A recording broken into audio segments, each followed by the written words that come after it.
Hey everyone, this is Jennifer Beamer, owner-operator of ExpertlyDyed Art by Science, and we are going to be concluding the blending slash beginner version of using a drum carder.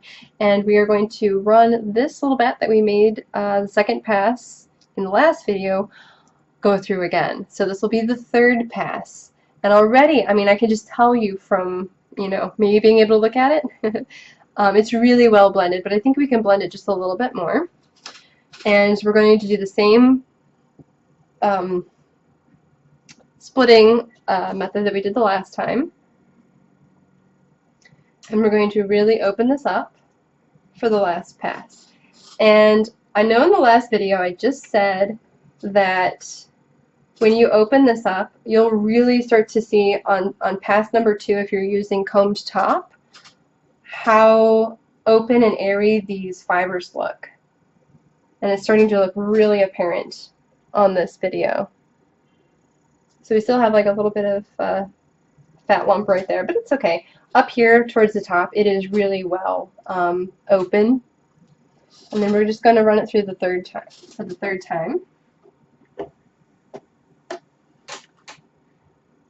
So if you, let's say you're learning how to dye, but you don't really like the color that you made, it's maybe a little bit too dark, what you can do is you can use your drum carder to lighten it up by adding a little bit of white, or if there's a color that's a few shades lighter that you do like, you can combine the two colors together to produce a color that you're more excited about. If you are going to be making sort of like a tweed yarn, you can use the drum carder and anything that has like a nubby or noiled texture, so little bits of silk. I really like using the pulled silk for that. Anything that would produce a little bit of a sheen, so like a silk or something like that. And the great thing is about a tweed, you're going to make all these multiple passes, but the colors, when you really investigate the yarn, the colors will still be different. So like I have a shawl that I made that was a tweed yarn. I started with mostly green, but I also incorporated some yellow and some white into it, and then I added some plain white silk noil to give it a little bit more visual texture. And when you look at the yarn, it looks mostly green. It doesn't look entirely like a solid green, but it looks mostly green from a distance. But when you get close and you really investigate the yarn, you see these little bits of yellow. And that's one of the things I really like about tweed. Now, if you are a master at doing this, so let's say you've made like, I don't know, 6 bats. I'd say you're like a master.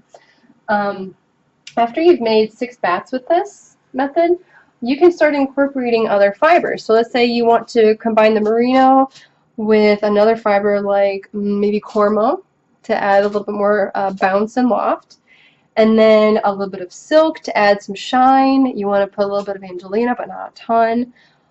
Maybe you also want to add in some pulled sari silk, and then you just do the method that we did in the very first video for the tutorial, where I put on white, then orange, white, then orange. You're going to do this kind of sandwich approach for all the fibers that you want to combine together to make the tweed yarn. And it doesn't matter, they don't have to be equal parts, just in that kind of thread. So if you're going to do merino, then cormo, then silk, then toppings like Angelina, pulled sari silk, and stuff like that. And you would just keep repeating that process until all the fiber was added to the drum. And then you take it off, break it into sections just like this, and then you just keep running it through the drum carder until you are sufficiently satisfied that it's well blended. So it's really easy to make a tweed yarn, and it's a perfect way to get rid of some of those little bitty extras that you don't know what to do with. Makes a perfect tweed yarn. So now is the last pass I'm going to do. It doesn't really help me much to go one more pass because it's like the law of diminishing returns. At some point it's not going to be worth your time to do it. And this is really well incorporated. If any of you have the opportunity, please purchase the Spinning in Color series from Deb Menz. She's She's like the person who has personally coached me via DVD on doing blended colors.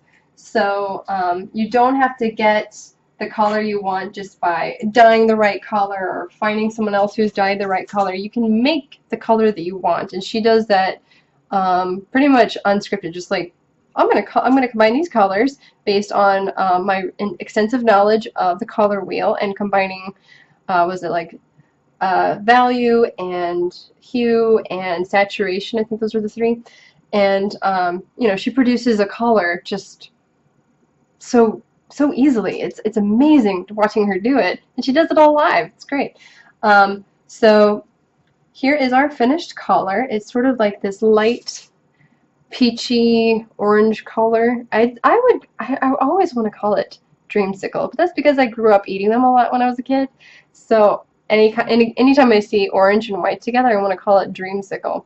Anyway, so here is the finished bat. I've just kind of wrapped it up and you know, tucked it in so it stays together. And the way that you'll want to store your bats, depending on what goes in it, generally speaking, you'll want to either wrap it in paper or wrap it in like something that will breathe. You can wrap it in plastic bags, which is usually what I end up having to do because I don't really have the space, especially here. If you can lay it flat, that's also another alternative. But again, I realize that people don't have that kind of space. But if you have totes and some under the bed storage, you can lay all of your bats flat with some like tissue paper, like something that's not scented, so I wouldn't use newspaper. Put like a sheet down, put the bat on top. You can have like a card with it or like the plastic bag it came in like on top or just like somewhere near it, but you just want it to breathe so that there's no moisture getting in there. And you'll also probably want to have some kind of like lavender, like just something that will deter pests from getting in there and destroying your lovely fiber. Something that I like to do that also recycle stuff. You know those dryer sheets that we still use? Yeah, I still use them. Sorry. I actually will keep those that have been used and I will shove a few of those in with my fiber because there's still a little bit of that scent on the dryer sheet, and I have found that that works pretty well at deterring pests.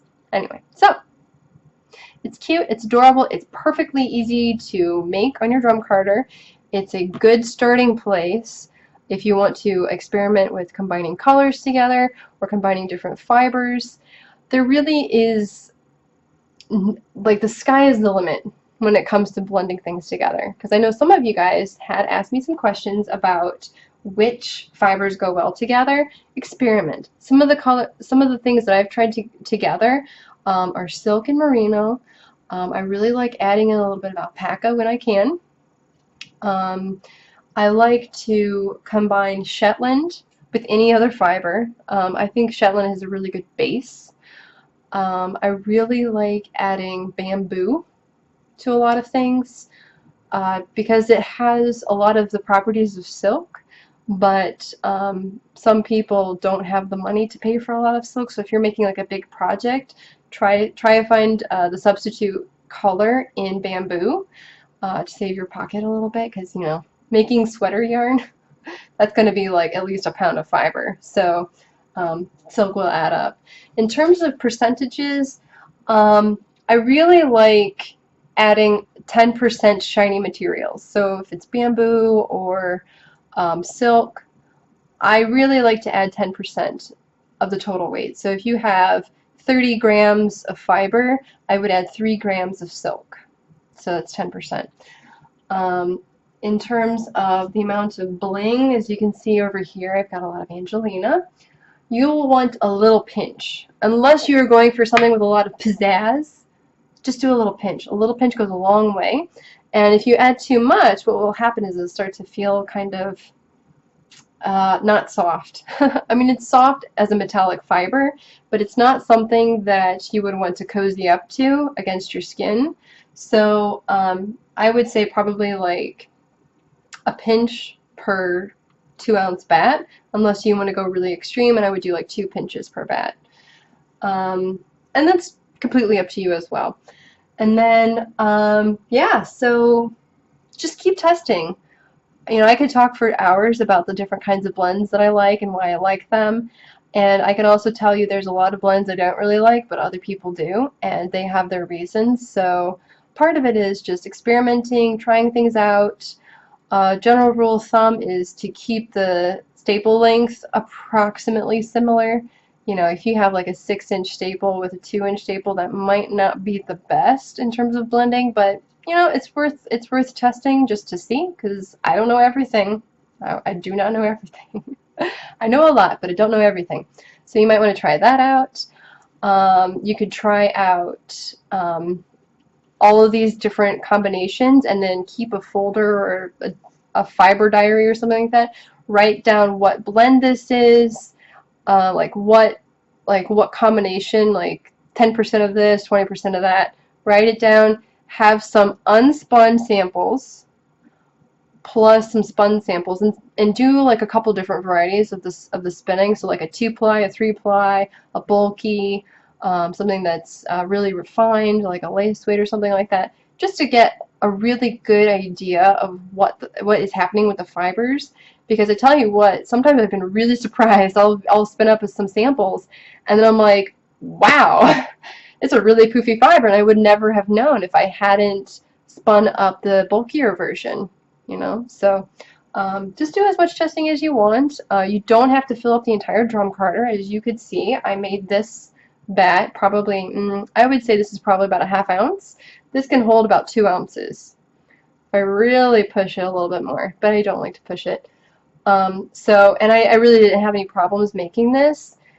You can also opt for putting it down the center of your drum carter rather than the whole length if you're just making some samples. So you can just put it down the middle and do your best to keep it down the middle. I mean, it's kind of got a mind of its own when it goes on, but you can do small amounts of testing, you do big amounts of testing. It doesn't really matter. Just getting used to your drum carter and playing with it and seeing what it's capable of, being comfortable using it, that's really the purpose of these videos. So in the future videos I will of course do more, but for now that is generally how you would make a blend and how I like to make a blend. So if you have any other questions, you can certainly let me know. Post in the comments below. I will also have everything I've talked about in the description below as well. I shouldn't say everything, most of everything in the description below, including my Etsy shop, where to find me on Facebook and Twitter. And if you like this video, please give me a thumbs up and subscribe. Thanks for watching. Bye!